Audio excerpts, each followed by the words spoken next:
Kia ora koutou katoa. Assalamu alaikum. Hi, my name's David Shanks, and I'm the Chief Censor for New Zealand. And let me tell you, my job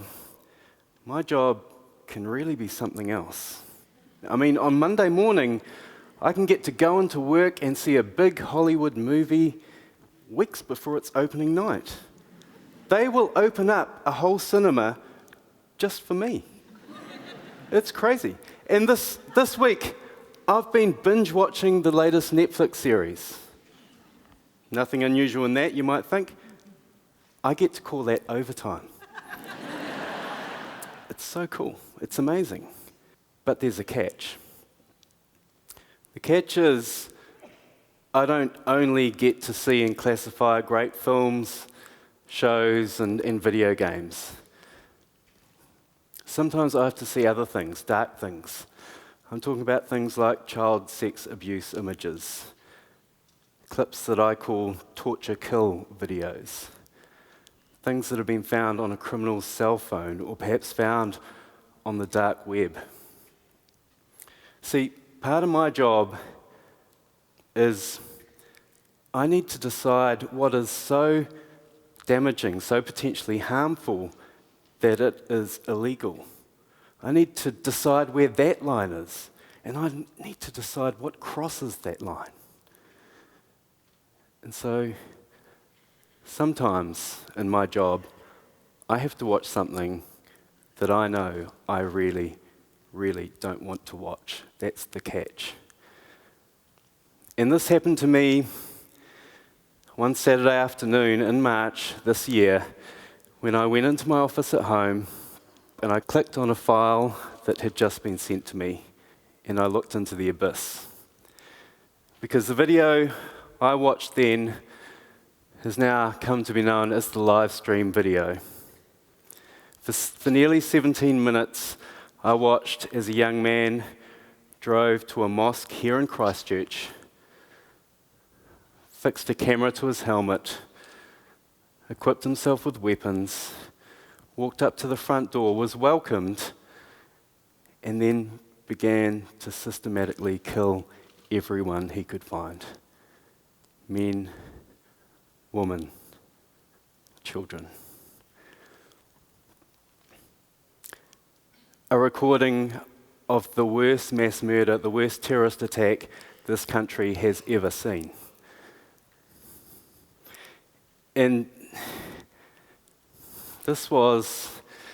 words can't really describe something like this. This was vicious, inhumane, horrendous, horrible, cruel, all those things, yes. The perspective from the video camera meant I had to follow the shooter's every movement. I had to see what he saw. And I watched this quietly, but inside, I was screaming. And as I watched this, I thought of what this meant, the desolation and loss for the families of these people who were dying.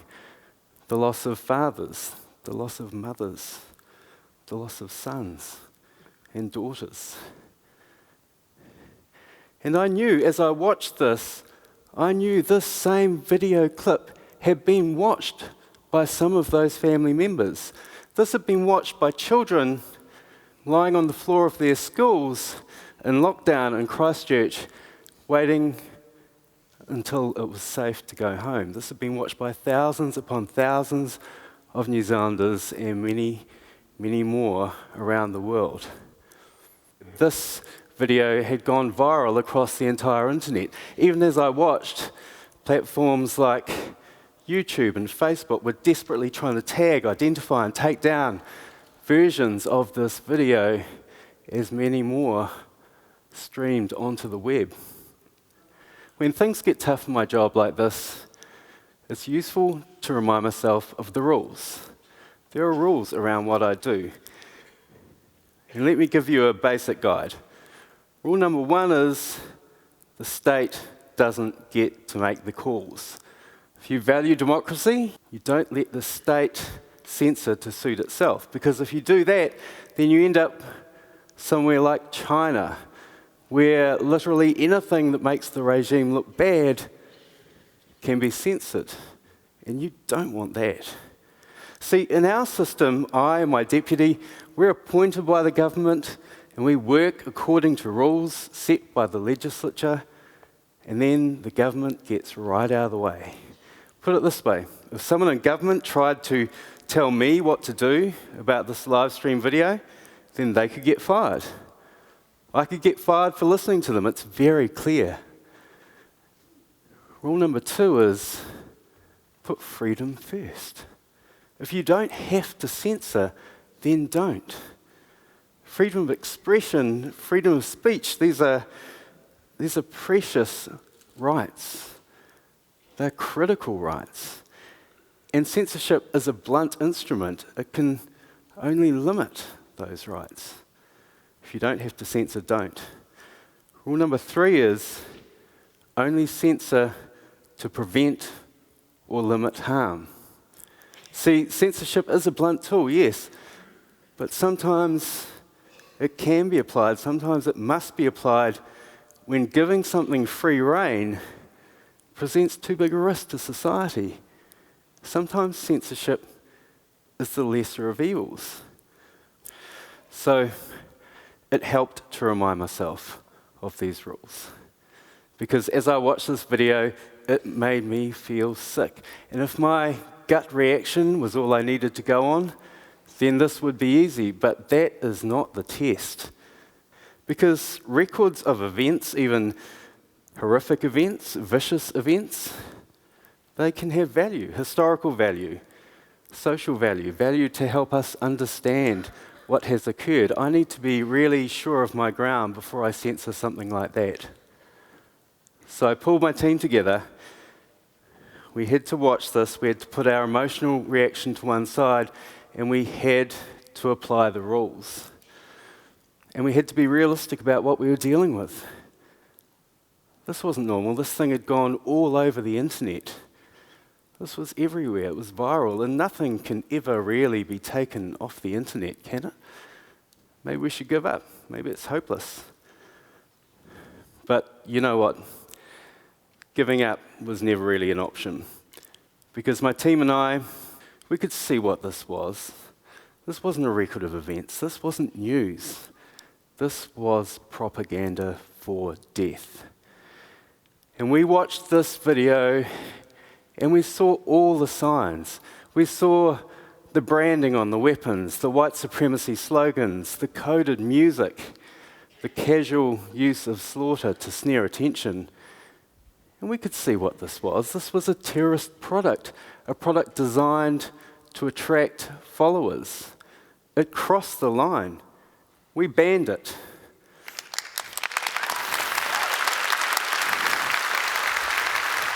And then we had to turn our attention to the document associated with these attacks, the document called The Great Replacement, the document that set out a vision of ethnic cleansing as some kind of excuse, some kind of a reason for this killing.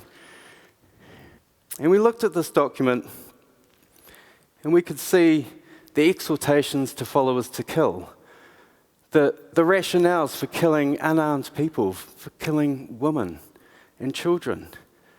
It was written for a very small and select audience. It was written for people who were already starting to think that this could be a cause for killing. This was another terrorist promotional product. It was another roadmap for followers to go through. It crossed the line, and we banned that too.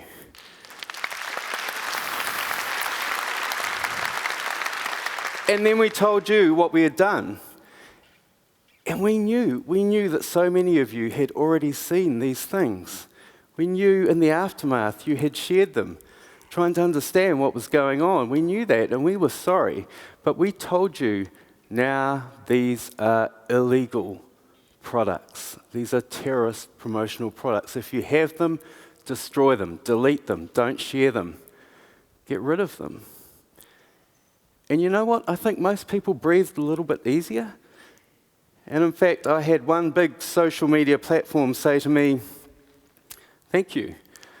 By drawing that line, you made our job that much easier as we wipe these things off our platform." But you know, not everyone was happy.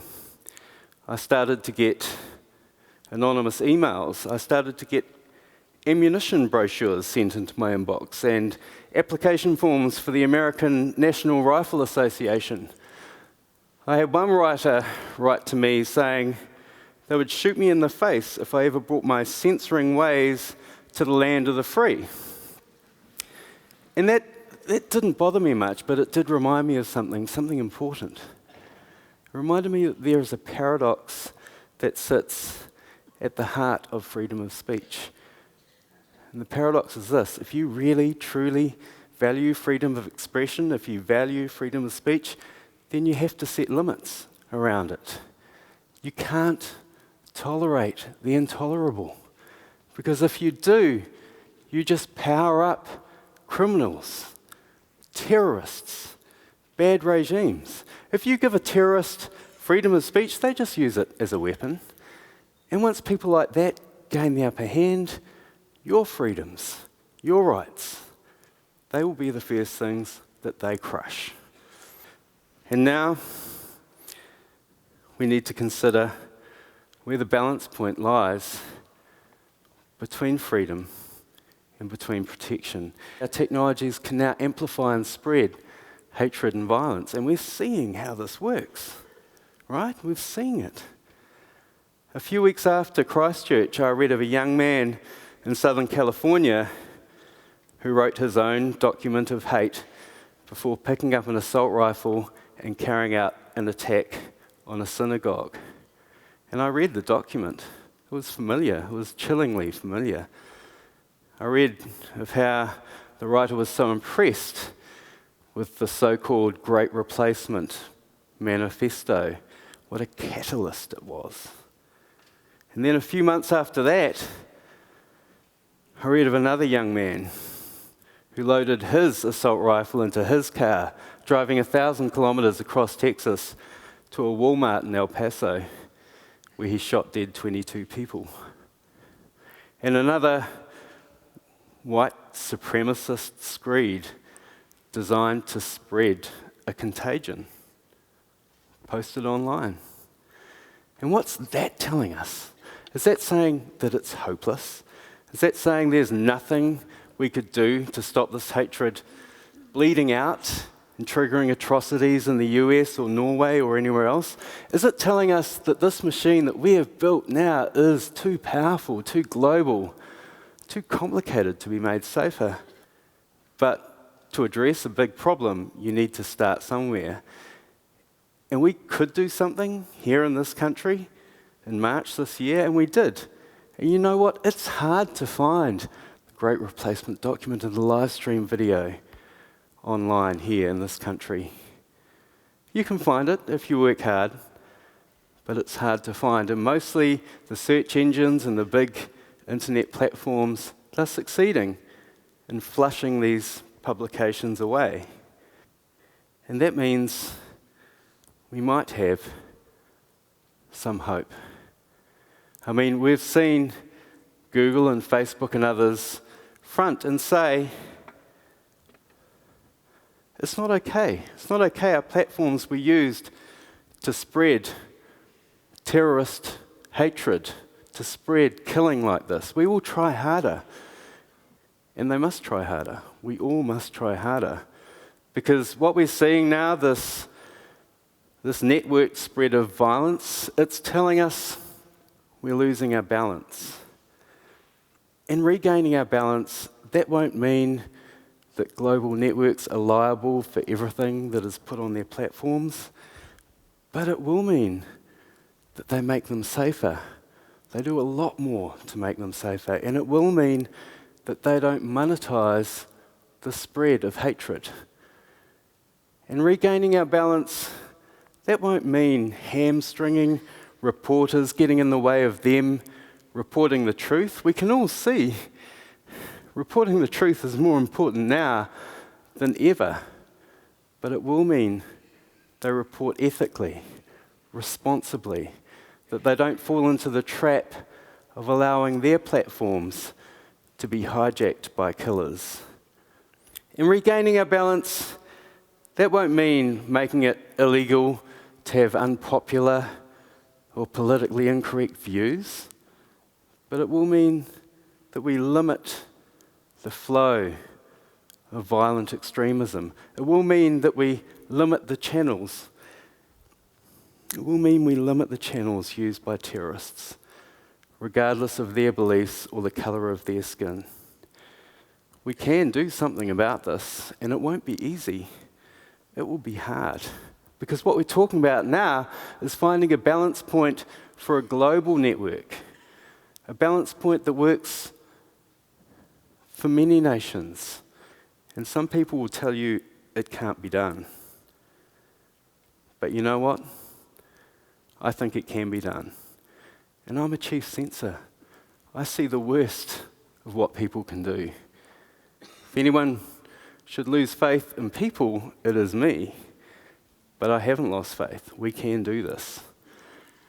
I believe we can do this if we remember what those who hate have forgotten.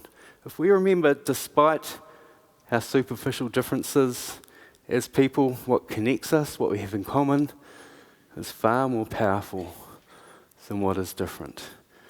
We can do this if we remember to treat each other with respect. We can do this if we listen to one another. I tell you what, as we work this through, no matter how hard this gets, no matter how heated, I won't threaten to kill you, and you don't threaten to kill me. Why?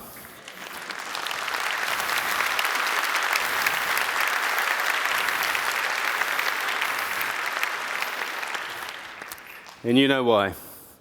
Because there is a line. Thank you.